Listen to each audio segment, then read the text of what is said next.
마음의 병이라고 정신과 하면 떠오르는 게 정신과에서 다루는 질환들이 이제 마음의 병이다 그러는데 쉽게 말하면 뇌의 병이라고 생각하시면 될 것 같아요. 쉽게 말하면 뇌의 병이라고 생각하시면 될 것 같아요. 그래서 마음의 병이라는 건 뇌의 병이고 그 안에서 신경증 그 중에서도 우울증이 속해 있는 거라고 생각하시면 될 것 같습니다. 네.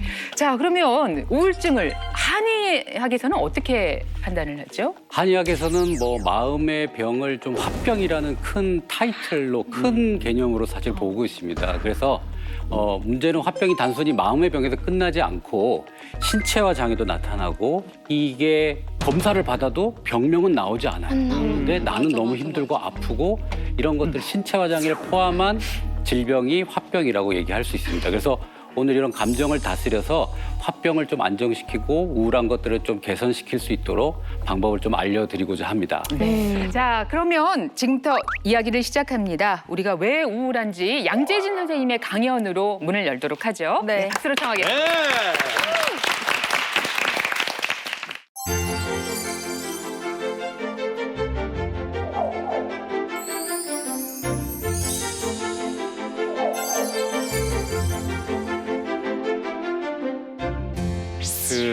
우리가 우울증으로 알고 있는 우울 장애에 대해서 좀 설명을 드리도록 하겠습니다. 아까 말씀드린 대로 마음이 아프다. 아까 말씀드린 대로 마음이 아프다. 우리가 이제 스트레스를 받고 힘든 일을 겪을 때 마음이 아프다 하면서 가슴을 움켜쥐거나 실제로 가슴에 통증을 느끼기도 하는데 우리의 마음이라는 거는 가슴에 있는 게 아니라 뇌 안에 있죠. 우리의 마음이라는 거는 가슴에 있는 게 아니라 뇌 안에 있죠. 아까 말씀드린 대로 뇌 안에 있는 신경 전달 물질이라는 일종의 신경 호르몬이라고 생각하시면 될 것 같아요.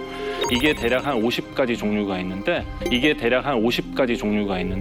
여러분들 들어보셨을 만한 게 도파민, 세로토닌, 행복 호르몬이라고 얘기하는 세로토닌도 많이 들어보셨을 거고 이 이외에 또 노르에피네프린이라는 것도 우울증에 꽤나 작용을 하고요.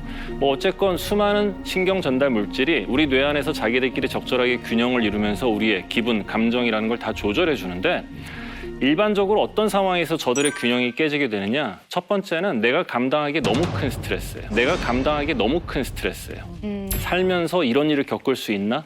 대표적인 게 사랑하는 가족의 죽음이라든지 아니면은 이혼이라든지 혹은 내가 일을 하는 데 있어서 크게 사업적으로 혹은 직장에서 큰 일을 겪는다든지 보통 이런 금전적인 어려움 이런 것들이 여기에 해당이 되겠죠. 또 하나는 오랫동안 만성적으로 지속이 되는데 벗어날 수 없는 스트레스.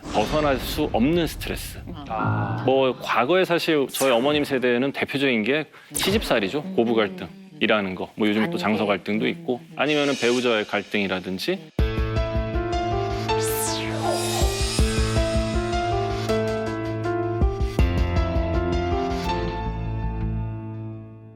이런 내가 감당하기 너무 큰 스트레스 혹은 오랫동안 만성적으로 지속되지만 벗어날 수 없는 스트레스에 의해서 저 신경 전달 물질이라는 아이들의 균형이 깨지게 됩니다.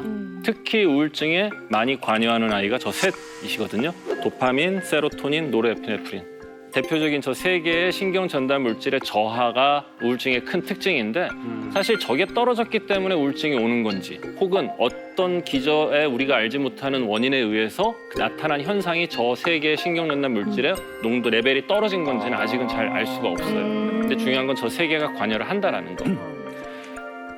그럼 실제로 우울증이 나타날 때 어떤 식이냐면 저 위에 있는 파란색 그래프를 보시면요. 사람 기분이 이렇게 일자로 갈 수가 없잖아요. 일자로 가면 그건 사람이 아니죠. 로봇이죠.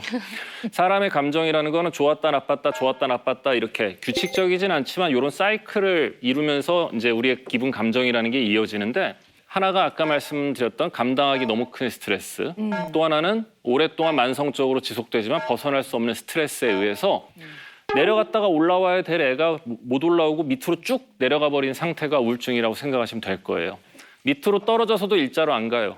그 우울증을 앓는 가운데도 왔다 갔다 합니다. 그런 식으로 주기를 이뤄요. 그러다가 보통 우울증은 치료를 안 해도 6개월에서 1년 정도 지나면 저절로 좋아집니다.